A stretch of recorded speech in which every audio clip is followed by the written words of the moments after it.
গুনগুন রাতের খাবার বাটি।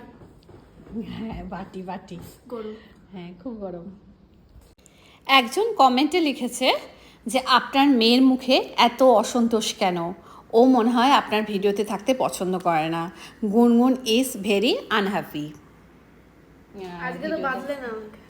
হ্যাঁ সেটাই আর কি, দড়ি দিয়ে যে বেঁধে ভিডিও করাই সেটা তো জানে না। তো ঠিকই বলেছিস যে দড়ি দিয়ে বাঁধাটা সে মানে দেখতে পাইনি। তো ভালো করে দেখাই তোকে যে দড়ি দিয়ে আমি বেঁধে রেখেছি। আজকে বাঁধা হয়নি আমাকে দড়ি দিয়ে, কারণ নিজের ইচ্ছা এসেছে। ঠিক আছে, আজকে গুনগুনের সেই পাস্তা আজকে তৈরি হয়ে গেছে। চামচ দাও একটা। দিচ্ছি, তারা খেয়ে বলবি কেমন হয়েছে। পাস্তা কেমন হয়েছে? দারুণ চলবে। সেই যেই পাস্তা ডিউ ছিল, যার বদলে গুনগুন কুমড়ো আর রুটির তরকারি খেয়েছিল, সেই পাস্তা একদিন স্যাক্রিফাইস করেছি। একদিন স্যাক্রিফাইস করেছে, আজকেও সেই পাস্তা পেয়ে গেছে। তো আজকে আমাদের এই পাস্তা দিয়ে খাওয়া দাওয়া হবে। তো চলো শুরু করি। Good night.